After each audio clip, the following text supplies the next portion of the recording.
dari pohon ilmu komunikasi itu saya ngambil kepada hal yang terkait dengan ilmu komunikasi, yaitu salah satunya adalah antropologi sosial. Jadi antropologi sosial itu saya belajar tentang budaya dan manusia, yaitu perilaku budaya dan sosiologi. Jadi induknya ilmu komunikasi itu adalah sosiologi. Jadi saya naiknya ke atas lagi gitu.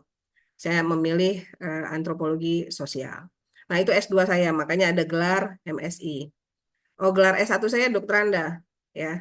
Kalau kalian tahu, ini gelar gelar capek gitu ya. Saya tahun 92 itu sudah S1, ya, dan S2 itu dengan antropologi sosial, dan S3 saya itu yang terakhir 2000 berapa ya? 2019, S3 saya itu dari Fakultas Ilmu Komunikasi Universitas Padjadjaran. Artinya saya salah satu dokter yang tamat dari Vkom Unpad. Jadi mungkin di sini juga ada anak-anak saya yang pernah mimpi mau kuliah di Unpad ya. Memang satu kampus idaman untuk orang-orang komunikasi, di mana komunikasi Unpad itu adalah fakultas, tidak prodi seperti UI dan UGM. Kalau UGM itu dia masih di bawah Visipol kayak kita di UMA. Kalau UI juga masih di bawah Visipol, tapi kalau Unpad itu memang dia ada satu fakultas. Sehingga perkembangan pesat ilmu komunikasi itu memang sangat berkembang di Pajajaran ya. Nah, alhamdulillah saya bisa lolos di situ dan saya bisa menyelesaikan sampai eh, akhir ya dan meraih gelar dokternya di situ. Nah, jadi atas dasar itu maka kompetensi saya diberikanlah mata kuliah yang saya bilang tadi cukup eh, apa ya susah dipahami karena kayaknya orang kalau udah belajar teori itu mah teori realitas nggak seperti itu. Tapi setelah saya belajar tentang ilmu komunikasi secara keseluruhan, ya artinya teori itu nggak perlu dibuat enek. Teori itu bukan sesuatu yang jauh dari realitas. Teori itu bukan sesuatu yang jauh dari kenyataan. Tapi teori itu bisa kita tarik dari semua peristiwa komunikasi yang berlangsung itu ada teorinya, nak. Nah, itulah yang membuat saya akhirnya mau tidak mau harus belajar bagaimana membuat teori itu menjadi sesuatu yang nikmat, yang enak. Karena apa? Karena bisa diaplikasikan, bisa dibumikan dengan realitas atau kenyataan hidup manusia itu sendiri. Nah, itu ya. Jadi saya itu berguru dengan Profesor Dedi Mulyana. Kalau kalian pernah baca bukunya atau dengar namanya, pakar komunikasi dari Pajajaran, yang mana dia selalu menulis. Kalian boleh juga lihat tulisan-tulisannya di Surat Kabar Pikiran Rakyat, bagaimana beliau menerapkan teori itu ke dalam setiap peristiwa yang beliau tulis di dalam artikel-artikel yang ada di pikiran rakyat. Jadi dia nulis tentang hantu Scopus, dia tulis tentang MBG, dia tulis semua hal yang lagi berkembang itu dia kaitkan, tapi semua dikaitkan dengan teori komunikasi. Nah, dari situ saya belajar ternyata teori ini bukanlah sesuatu yang jauh dari kehidupan manusia itu sendiri, tetapi teori ini bisa ditarik dan dikaitkan dengan realitas yang ada untuk kita lebih cerdas dan bijak di dalam menghadapi kehidupan itu tadi. Oke, itu sekilas yang terkait dengan saya supaya tak kenal maka tak sayang. Mungkin kalian punya dengar cerita, oh Bu Nadra itu cerewet, Bu Nadra itu kejam, Bu Nadra itu ya, minimal kalian sudah kenal saya berdasarkan kompetensi aja lah. Kalau secara perilaku mungkin kita ketemu setelah proses perkuliahan seperti apa, kalian akan mengenal saya dan saya pasti akan kenal dengan kalian satu persatu nantinya di kelas. Kalau di kelas online ini kan agak ribet ya. Banyak hal-hal kebohongan yang bisa dimunculkan. Benar nggak? Benar ya. Secara tampilan aja kita bisa bohongan kalau kalau kita di dunia maya atau di kelas Zoom ini. Baik, eh, itu yang bisa saya sampaikan sebagai perkenalan karena ini adalah kelas awal dengan saya. Mungkin kalau yang lain-lain nanti nomor HP saya kan kalian sudah dapat, boleh diskusi dan sebagainya dengan saya melalui WA ataupun telepon langsung. Nah, tadi sudah begitu banyak hal yang saya sampaikan, maka kita masuk ke dalam materi. Oke, simpel aja ya. Kalau saya menyampaikan itu hal yang simpel saja, eh, di mana teori komunikasi merupakan dasar konsep untuk bagaimana memahami proses komunikasi terjadi dalam berbagai konteks kehidupan manusia. Jadi kalau saya bilang, saya mau tanya nih, Fahri, Fahri satu hari ini berapa kali sih berkomunikasi sampai jam 10 ini, jam 9 ini? Fahri, bisa dengar suara saya? Dengar Bu, mungkin saya Oke. satu Berapa hari kali kamu berkomunikasi satu hari ini? ada mungkin sekali Bu dalam waktu sahur tadi gitu. Sekali. Iya. Komunikasi yang Iya, kamu, ah, ah. Komunikasi yang satu kali itu apa? mungkin apanya itu Bu maksudnya? Kamu melakukan komunikasi kan? Kamu kan sudah dapat Ya. pengantar ilmu komunikasi kan, Fahri? Udah mata Ya Bu, kuliahnya. Kemarin siapa yang ngajar pengantar ilmu komunikasi? Bu Eviati. Bu Eviati. Kan? Pasti udah dijelasin. Sekarang saya tanya, satu hari ini sampai jam segini nih, setengah sepuluhan, Fahri udah berapa kali berkomunikasi? Baru sekali Bu komunikasi. Baru sekali. Nggak salah tuh, baru Ya, sekali. ya Bu, Eh, Komunikasinya sama siapa? sama Abang. Oh, sama abang. Diskusi tentang apa? Tentang makanan sahur. Ya, tentang makanan sahur Bu.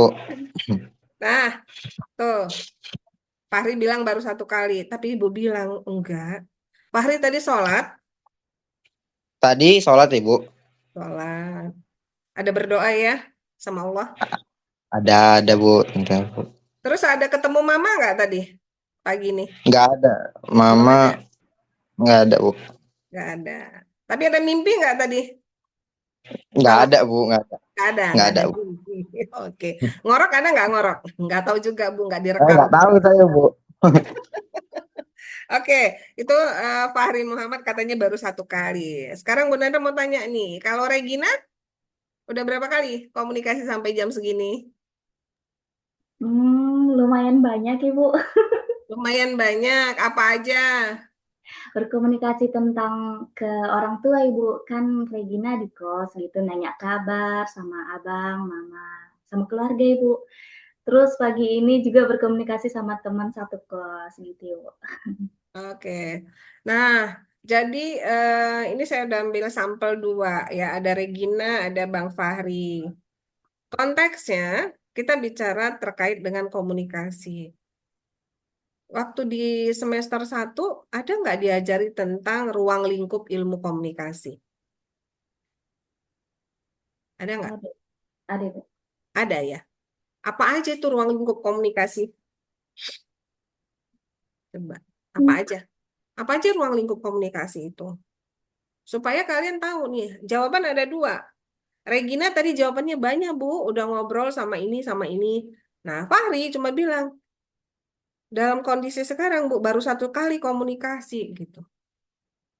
Nah, sementara, ya, sementara, saya nggak ada menyalahkan dan membenarkan, tapi kalian yang menilainya sendiri. Komunikasi itu nggak akan pernah putus, nak. Contoh, kenapa tadi saya tanya tentang Fahri? Fahri ada ngorok nggak? Atau Tidak ada Bu. kan nggak tahu, tidur emang tahu, Fahri ya? Ah, iya. Nggak tahu kan? Karena kan nggak Nggak tidur, tahu Bu. kecuali tidurnya sama ada teman sekelas di sini misalnya. Rih, kok ngorok sih kamu gitu? Bukti ngorok itu menyatakan Fahri lagi tidurnya lelap atau Fahri kecapean. Artinya ada pesan nggak ngorok itu? Ada. Berarti ngorok itu komunikasi, Bu. Iya, mengkomunikasikan orang yang tidur itu lagi pulas atau lagi kecapean. Itu komunikasi. Jadi komunikasi itu, ya, komunikasi itu adalah segala hal pesan yang disampaikan oleh seseorang kepada orang lain. Nah, Bu, kalau gitu ya susah lah Bu. Ngapain kita belajar komunikasi sampai S3 kayak Bu Nadra? Kalau cuma itu aja. Makanya tadi saya tanya, ilmu komunikasi itu punya ruang lingkup. Nah, ruang lingkup komunikasi itu ada 11 atau 9, tergantung buku yang kalian baca. Yang pertama, daripada ruang lingkup itu adalah bentuk komunikasi. Coba, saya mau tanya nih, ada yang ingat nggak bentuk komunikasi itu ada berapa?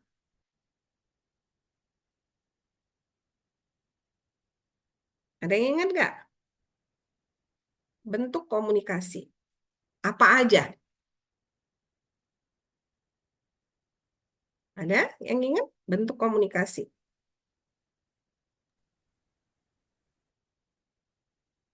Boleh dibuka-buka, boleh lihat HP dulu. Bentuk komunikasi itu ada apa? Yang komunikasi verbal non-verbal, Bu. Nah, itu beda lagi.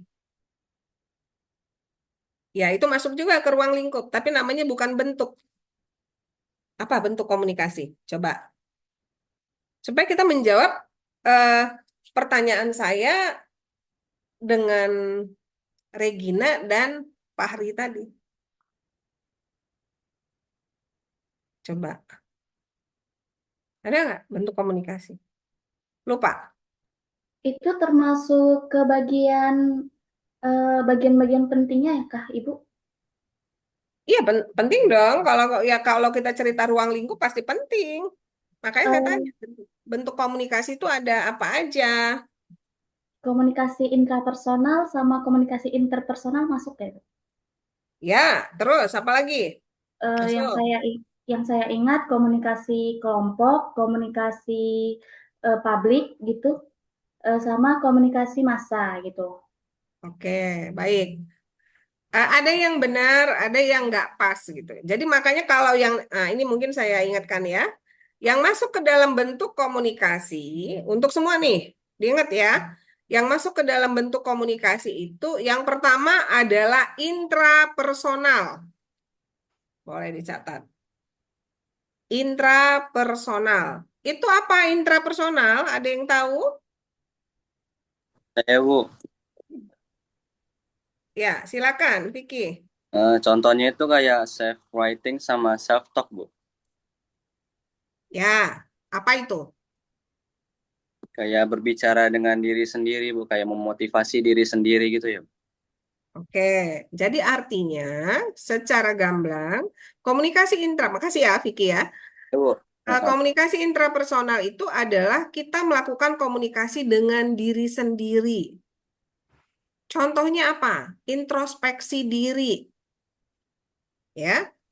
Terus kita suka nggak ngomong? Misalnya nih, kadang-kadang kalau kita sudah berucap dengan orang lain, kita mikir, ih, anak itu sakit hati nggak tadi ya dengan apa yang saya sampaikan. Tapi ini udah ngomong nih, udah sempat ngomong gitu. Artinya, ada feedback di kita sendiri yang menanyakan kepada diri kita tuh kalau dibilang seperti itu kita nggak sanggup. Makanya kita bilang ke diri kita, sakit nggak ya anak itu tadi dengan ucapanku? Tajam kali nggak ya kata-kataku? Nah, itu salah satu bagian daripada komunikasi. Jadi orang yang selalu rajin komunikasi dengan dirinya, dia akan tahu diri. Dia akan tahu mengukur seperti apa yang harus dia cakapkan kepada orang lain. Nah, ini salah satu bentuk komunikasi, ya. Intrapersonal komunikasi. Termasuk memotivasi diri, ya. Jadi kita selalu ajak diri kita komunikasi supaya kita tahu diri gitu. Kalau Bu Nada sih selalu bilangnya gitu. Kadang-kadang kita kasar sama orang, tapi kita sendiri kalau dikasarin orang tuh nggak siap gitu loh, ya. Nah, jadi makanya komunikasi interpersonal itu adalah akan membuat kita jadi lebih cerdas untuk berkomunikasi dengan orang lain. Sebelum kita komunikasi dengan orang lain, kita komunikasi dulu dengan diri kita sendiri. Nah, itu yang pertama, komunikasi intrapersonal, komunikasi dengan diri sendiri. Yang kedua adalah komunikasi interpersonal. Apa itu interpersonal? Itu mencakup seperti itu mendengarkan diskusi dengan dosen atau bercakap dengan teman, Ibu. Jadi, oke, terima kasih Regina. Jadi komunikasi interpersonal itu adalah komunikasi antara pribadi, komunikasi dengan orang lain. Ya, contohnya apa? Komunikasi dengan orang lain. Ya, ngobrol dengan teman, ngobrol dengan dosen, ngobrol dengan orang tua. Jadi ngobrol dengan orang yang di luar diri kita sendiri. Kalau yang tadi kan kepada diri sendiri. Nah, kalau inter berarti komunikasi dengan orang di luar diri kita. Penting nggak ini? Jadi kalau saya bilang berdasarkan teori dan hasil penelitian, orang yang selalu bercerita dengan orang lain itu akan lebih sehat dibanding dia memendam rasa. Ya, kadang-kadang dia nggak berani cerita sama orang. Ya, nah, nanti kalau dikaitkan dengan psikologinya ada anak yang ekstrovert dan introvert misalnya. Ya, ada anak yang welcome aja dengan siapa. Ada anak yang tertutup, untuk bicara tuh susah. Nah, ini lain lagi nanti kajiannya, gitu ya. Nah, jadi yang kedua itu adalah interpersonal. Ada anak yang punya kemampuan yang bagus di dalam komunikasi antar pribadinya. Oke? Nah, yang ketiga itu adalah komunikasi kelompok. Ya. Komunikasi kelompok ini nanti terbagi lagi, komunikasi kelompok kecil, komunikasi kelompok besar. Ya. Nah, jadi kita harus jelasin dulu komunikasi kelompoknya yang seperti apa. Nah, contoh komunikasi kelompok ini misalnya adalah diskusi, rapat, komunitas, itu kelompok. Ya, itu kelompok. Jadi ada beberapa, kalian suka berkelompok kan? Manusia itu suka hidup berkelompok. Jadi salah satunya adalah yang ketiga, komunikasi kelompok. Jadi komunitas-komunitas, misalnya kalian punya komunitas-komunitas motor, komunitas-komunitas pencinta film Korea, pencinta makanan atau apa gitu ya. Itu kan ada kesamaan-kesamaan yang menciptakan mereka mau hidup berkelompok. Nah, itu yang ketiga, komunikasi kelompok. Yang keempat apa? Komunikasi massa.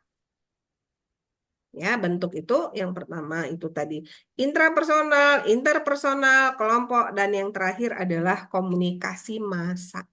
Apa itu komunikasi massa? Zaskia bisa bantu Ibu, apa itu komunikasi massa? Zaskia, Zaskia Diba Atira Eh, bisa iya dengar Bu, suara saya? dengar Ibu. Oke, apa itu komunikasi massa, Nak? Eh, Apa? Komunikasi yang dari media Ibu. Komunikasi yang dari media. Media apa ini? Kayak media sosial gitu. Oh, media sosial. Terus media apa lagi?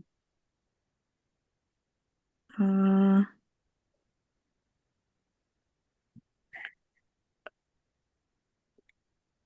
Elektronik gitu Ibu. Elektronik. Terus media emang media ada apa aja selain elektronik yang Zaskia tahu? Eh, yang kayak dari internet gitu Ibu. Iya, iya apa namanya? Yang kayak dari internet itu informasinya coba yang kayak mana tuh? Yang dari internet itu. Dapat? Bisa? Bisa dilengkapin? Oke? Eh, Oke, ya nanti baca buku lagi ya, Nak ya. Jadi iya Ibu. komunikasi massa itu adalah komunikasi yang dilakukan dengan orang banyak melalui saluran atau media. Jadi tadi Zaskia bilang, Bu, dari media sosial. Boleh. Terus apa? Media online. Media sosial kan bukan media online, beda ya. Media online itu seperti apa misalnya? Surat kabar. Surat kabar secara online misalnya apa? Ada Kumparan, atau ada detik.com, ada merdeka.com, ada Waspada Online. Nah, itu kan media online, ya. Nah, jadi Nah, itu yang dikatakan dengan komunikasi massa. Ada juga nanti yang modelnya tatap muka, Bu Nandra. Apa misalnya? Kampanye. Kampanye itu juga bagian daripada komunikasi yang dilakukan secara massa. Massanya siapa? Massanya adalah orang-orang yang berkumpul pada satu tempat di mana melakukan aktivitas politik misalnya. Itu juga masuk ke dalam ranah komunikasi massa. Nah, udah dapat kan? Berarti untuk ini hari kita udah dapat ada 4. Ya, bentuk. Jadi tolong, ini diingat ya. Untuk semuanya ini sampai semester akhir kalian harus khatam. Harus hafal mati. Bentuk komunikasi itu ada 4. Ada komunikasi intrapersonal, ada komunikasi interpersonal, ada komunikasi kelompok, ada komunikasi massa. 4. Tapi sebagian dosen ada bilang, oh komunikasi organisasi, oh komunikasi publik. Itu bukan masuk ke dalam bentuk. Ingat ya, bukan masuk ke dalam bentuk komunikasi, tapi kalau komunikasi massa, iya. Kalau komunikasi interpersonal, ya. Kalau komunikasi intra, ya. Komunikasi kelompok, ya. Jadi kalau komunikasi organisasi dan komunikasi publik itu kemana, Bu, masuknya? Itu masuk nanti ke dalam bidang ilmu komunikasi yang terus berkembang. Ingat ya, komunikasi politik, komunikasi pemasaran, komunikasi publik, komunikasi kesehatan, komunikasi lingkungan, komunikasi antar budaya, ya, komunikasi agama, itu semuanya masuknya ke bidang ilmu komunikasi. Tapi nanti akan saya jelaskan minggu depan. Oke? Jadi paham ya? Jadi saya nggak mau lagi dengar kalau ditanya bentuk kalian tuh kayak sesak napas tuh nggak mau. Ini udah saya coba jelasin sedetail mungkin. Mudah-mudahan ketangkep ya apa yang saya sampaikan itu. Bisa ya? Regina bisa? Ingat ya udah? Jadi jangan masukin lagi komunikasi organisasi dan komunikasi publik ke dalam bentuk. Itu nanti ada porsinya sendiri. Oke, ini baru kita bahas satu bagian daripada ruang lingkup ilmu komunikasi yang saya bongkar lagi untuk kalian. Oke, nah ini satu aja, sebentar ya. Teori komunikasi merupakan dasar konseptual untuk memahami bagaimana proses komunikasi terjadi dalam konteks kehidupan manusia.